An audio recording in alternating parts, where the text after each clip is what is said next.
everybody, and welcome to Reviews That Don't Matter with Jessica Hitt. My name is Jessica Hitt, and this is actually going to be Marvel March Madness. I know it's a day before March, but to fit in everything I wanted to do, I had to start today. So here we go. In case you don't know, this whole month of March I am going to be reviewing all of the Marvel films, starting with the MCU, going on to SpiderMan, and then the X-Men movies, because they are Marvel characters, just not MCU characters. So that is what I'm doing, and I am starting with the first movie of Phase 1 in the MCU, Iron Man 1. I think the last time I watched Iron Man was probably 2009. I didn't go see it in the theaters. I think I saw it at like a movie party that I was having with some friends, and I remember being so bored. I did not like Iron Man at all. I thought it didn't work for me.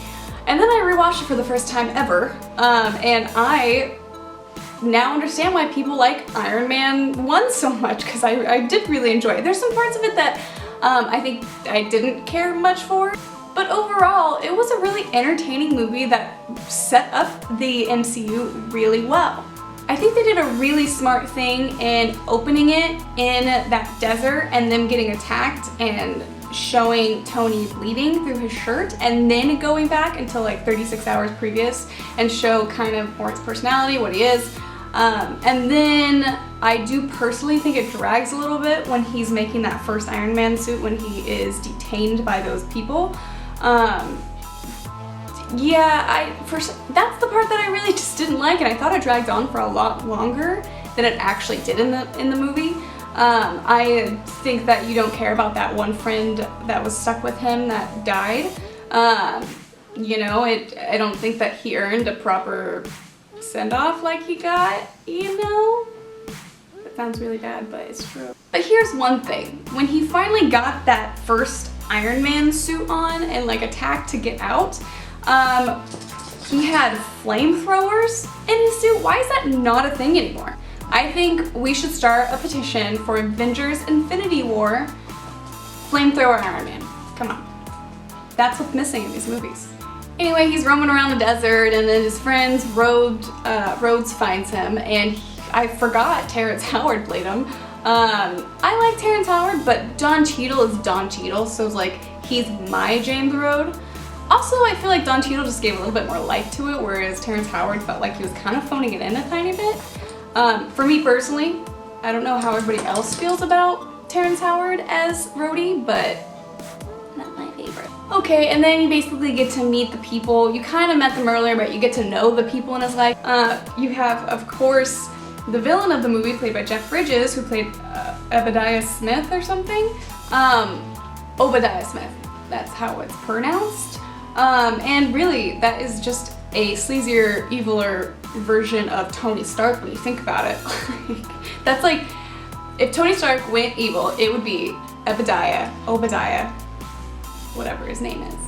Anyway, I think that Jeff Bridges was okay as the villain. I really liked him in the first half, and then I thought that he just went a little off the rails in the second half. It didn't really feel as cohesive as like a real villain growth. And then of course you get Pepper Potts, played by Gwyneth Paltrow. She's no longer in the MCU. She did not re-sign a contract or anything. I don't know if that was her thing, or I don't know if they didn't like working with her. Gwyneth Paltrow is not my favorite actress. She does kind of bug me. I do not mind her as Pepper Potts. I do think that Gwyneth Paltrow and Robert Downey Jr. have a pretty decent chemistry, and I could see them kind of falling for each other in a way. But I mean, there wasn't much to the Pepper Potts character. She gets pretty cool in the next ones because she, you know, kind of becomes CEO of Stark Industries and all that kind of stuff. I didn't like the first Iron Man building suit montage that they had, but I did really like the second one where he was in the his little Iron Man cave. I almost said Batcave. His studio in a way, and his workshop is what I was trying to say. Jeez.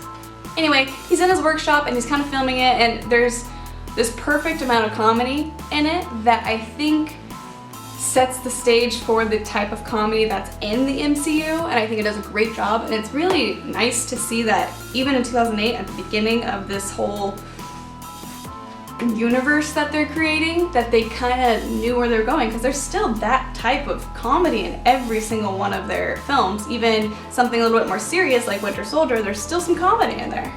And I also will say the first time that he puts on the real Iron Man suit that's all red and gold and he goes and protects that village, great scene.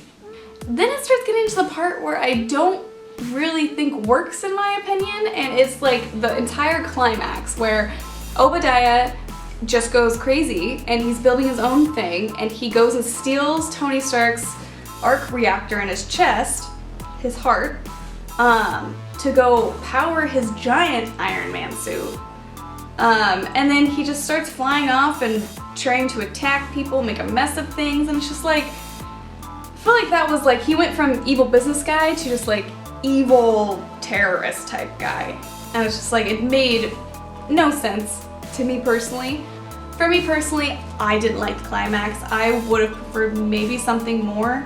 But it's also, how else do you end the movie, you know? You have to have a big climax, a big fight. But what I will say is I think the movie ended really strong with him going to that press conference and he like kind of talking out his ass, he's looking at the cards that Coulson gave him to tell him that it's the bodyguard or whatever.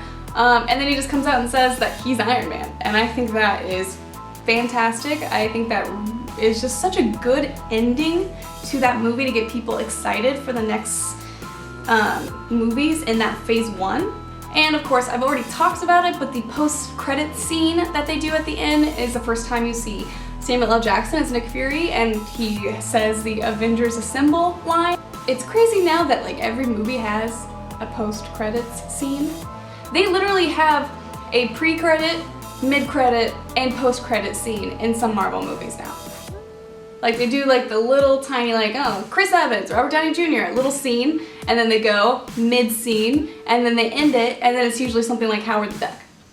I do think that they should just keep doing Howard the Duck in every post-credit scene, in my opinion. I just think that'd be hilarious, and then he never shows up in an actual movie. Okay, so I personally really enjoyed this movie. I understand now why people are so high on the first Iron Man, and why they think it's the best, because I honestly thought it was the worst. In my head, I was like, it's so boring, why do people like it? I don't get it. And also that speaks to me not really caring much about origin stories, and I think it's probably because I saw Spider-Man happen a million times, even though you know exactly how Spider-Man became Spider-Man, or Batman, or all of these people that you know. I just hate origin stories so much. I personally, Rotten Tomatoes has Iron Man 1 at 94%. I would give it an 85%. Just because I don't think it's near as good as a lot of stuff they put out, but it's still pretty good. That's a solid B, considering a lot of superhero movies are like Ds. Like, pretty bad. Did you see the new Fantastic Four movie? Anyway, that is my review of Iron Man 1. If you liked it, please give it a thumbs up. Also, comment down below. Tell me how you liked this movie. I believe everybody likes it apparently, except for I didn't like it for a while, but now I do. So comment something below, I guess. Also, subscribe if you haven't already. I will be reviewing all of the Marvel films all through March, Monday through Friday. Okay, bye!